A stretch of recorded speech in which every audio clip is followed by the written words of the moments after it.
అక్కా చెల్లెళ్లతో పెళ్ళి.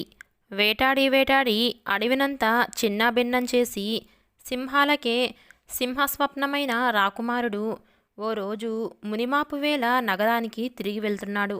ఆకాశంలోని మేఘాలు నేలకు దిగివచ్చాయేమో అన్నట్లు ఆయన జవనాశ్వపు వేగానికి ధూళి మింటికి ఎగసింది. దారిలో ఒక సన్నని నదిపాయ జలజల పారుతూ స్వచ్ఛంగా కనిపించింది. రాకుమారుడు ఆగాడు. నీళ్లు తాగడానికి నదిలోకి దిగి దోసెలతో నీళ్లు తీసుకున్నాడు.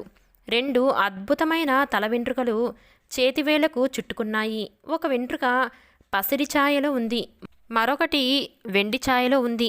అవి దగదగామని మెరుస్తున్నాయి. అంతటి పొడవైన వెంట్రుకలు ఏ సుందరాంగులవో కదా అనుకున్నాడు.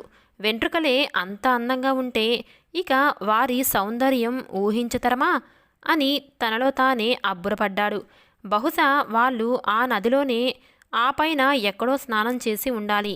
అందుకే వారి కేశాలు ప్రవాహంలో కొట్టుకొని వచ్చి ఉండాలి అనుకున్నాడు.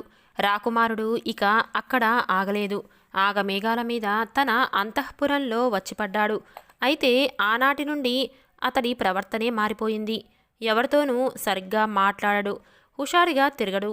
ప్రవాహంలో దొరికిన ఆ రెండు వెంట్రుకల్ని తన రుమాలు మడతల్లో నుంచి బయటికి తీస్తాడు. ఆ లేజవ్వనుల ముగ్ధమోహన రూపాలను తనివితీరా ఊహించుకుంటాడు. రాత్రి పగలు లేదు, ఇప్పుడు అప్పుడు అని లేదు, ఎప్పుడూ ఒకటే ధ్యాస. ఒకరోజు రాత్రి విందుకు అందరూ భోజనశాలకు వచ్చారు. రాకుమారుడు మాత్రం రాలేదు. రాజమాత పరిచారికల్ని నలువైపులా పంపించింది. ఆ రోజు రాకుమారుడు వేటకు వెళ్ళలేదు, వాహ్యాలకి వెళ్ళలేదు, రాచకార్యాల గురించో యుద్ధాల గురించో వెళ్ళలేదు. అతని గుర్రాలన్నీ అశ్వశాలలోనే ఉన్నాయి. రాజసౌధంలో ఉన్నవాడు ఉన్న ఫలంగా ఎక్కడికి మాయమయ్యాడు? సౌధంలోని గదులన్నీ వెతకమని రాజమాత ఆజ్ఞాపించింది. పరిచారికలంతా బిలబిలా పరిగెత్తారు. రాకుమారుడు ఎవ్వరికీ ఎక్కడా కనిపించలేదు. వంటలక్క ఎందుకో కొంచెం బెల్లం ముక్క తెద్దామని సామాను గదిలోకి వెళ్ళింది. వెల్లకిలా పడుకొని చూరువాసాలు లెక్కబెడుతున్న రాకుమారుని చూసి జడుసుకుంది. కెవ్వున కేకేసింది.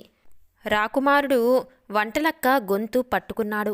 తాను అక్కడ దాక్కుని ఉన్నట్లు ఎవ్వరికైనా చెప్తే ప్రాణం తీస్తానని బెదిరించాడు.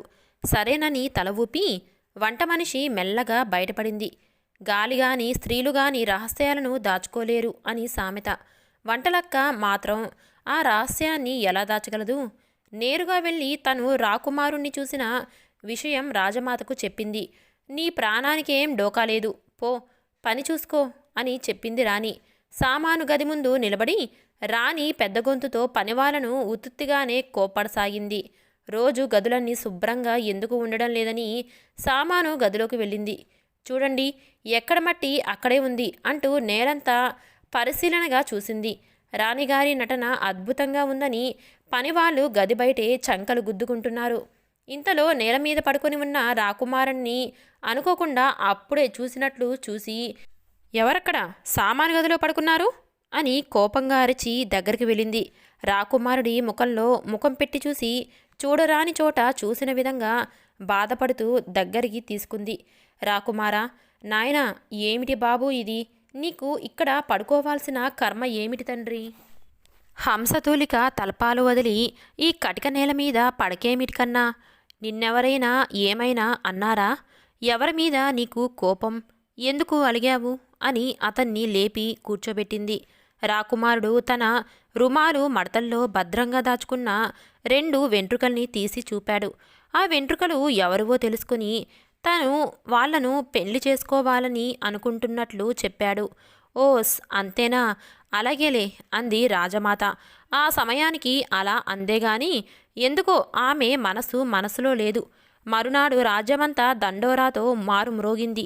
పెళ్లి కాని కన్యలందరినీ అంతఃపురానికి తీసుకొచ్చారు. వరుసగా నిలబెట్టారు. యువరాజు ముందు నడిపించారు. గంటలు గడిచాయి, రోజులు గడిచాయి. కానీ అతడికి కావాల్సిన వాళ్ళు కనిపించలేదు. తన చేతిలో ఉన్న వెంట్రుకల్లాంటి వెంట్రుకలు ఎవరికుంటే వారినే పెళ్లి చేసుకోవాలని అతడి పంతం. దేశంలోని కన్యలందరినీ వరుసపెట్టి చూస్తూ ఉండగా ఒకరోజు రాకుమారుడికి ఇద్దరు కన్యలు కనిపించారు. వారు ఇతర అంతఃపుర కాంతలతో సరస సల్లాపాలాడుతూ కనిపించారు. వారిలో ఒకరి వెంట్రుకలు పసిడి ఛాయలో, మరొకరి కురులు వెండి ఛాయలో మిరుమిట్లు గొలుపుతూ ఉన్నాయి. రాకుమారుడి చేతిలోని వెంట్రుకలకు సరి జోడీలాగా ఉన్నాయి. అయితే తను కోరుకునే కాంతలు తన అంతఃపురంలోనే ఉన్నారన్నమాట. సంతోషం పట్టలేక రాకుమారుడు ఎగిరి గంతేశాడు. కన్యల ప్రదర్శన ఆపు చేయించాడు. తల్లిని పిలిచి తను పెళ్లి చేసుకోవాలనుకున్న అంతఃపుర కాంతలను చూపించాడు. రాజమాతకు గుండె ఆగినంత పనైంది. వాళ్ళు నీ అక్క చెల్లెలురా, తప్పు అని మందిలించింది. యుద్ధాలని ఎప్పుడు ఇతర దేశాల్లో తిరిగే నీకు ఎదిగొచ్చిన నీ అక్క చెల్లెళ్ళు కొత్తగా కనిపిస్తున్నారా అని ఆవేదన చెందింది. ఏం మాట్లాడాలో తెలియక యువరాజు నోరు మూసుకున్నాడు. తన మనసును, తన నిర్ణయాన్ని మార్చుకోవాలనుకున్నాడు. కానీ మనసు మారలేదు. మనసు నిర్దేశించిన నిర్ణయము మారలేదు. ఆ అమ్మాయిలను పెళ్లి చేసుకోవాలి అనుకున్నాడు. కాబట్టి ఎన్ని అవాంతరాలు ఎదురైనా ఎదుర్కొని పెళ్లి చేసుకోవడం ఖాయం. రాకుమారుడి పట్టుదల అందరికీ మూర్ఖంగా తోచింది. చెప్పగల వాళ్ళంతా చెప్పి విఫలమయ్యారు. రాజుగారు కూడా జోక్యం చేసుకొని చెప్పి చూశారు. కానీ ఫలితం లేదు. ఆ అమ్మాయిలతో పెళ్లి జరిపించకపోతే దేశం విడిచి పోతానని యువరాజు పంతం పట్టాడు. యువరాజు వెళ్ళిపోతే రేపు రాజ్యభారం ఎవరు మోస్తారు?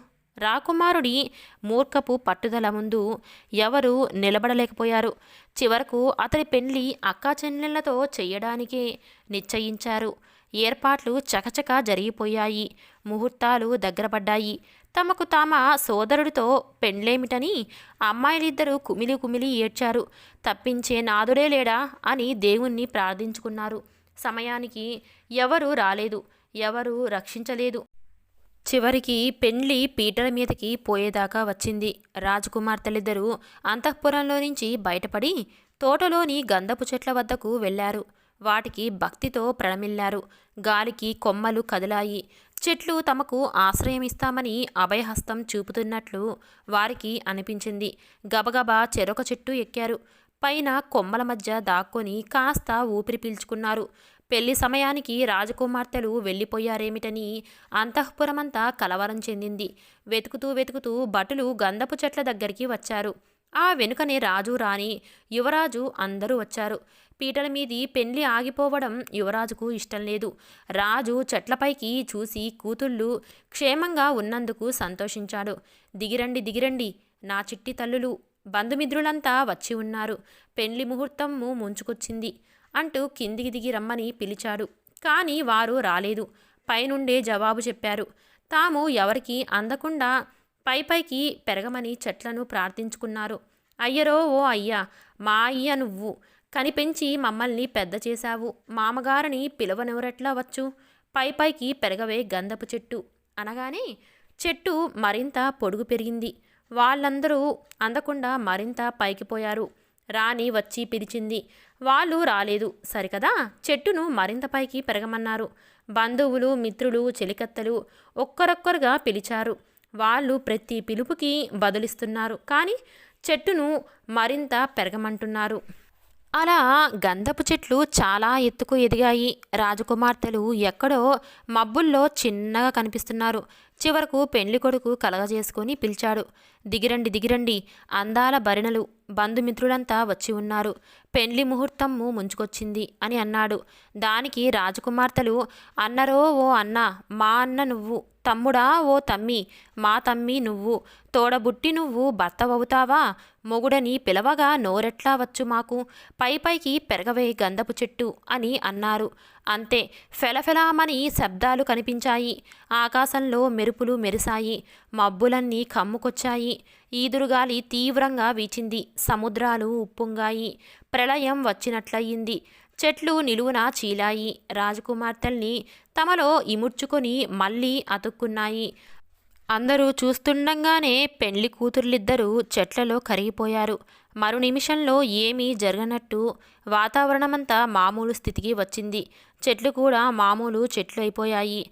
తమ కూతుళ్ళు చెట్లయిపోయారని రాజు, రాణి హృదయ విదారకంగా ఏడ్చారు.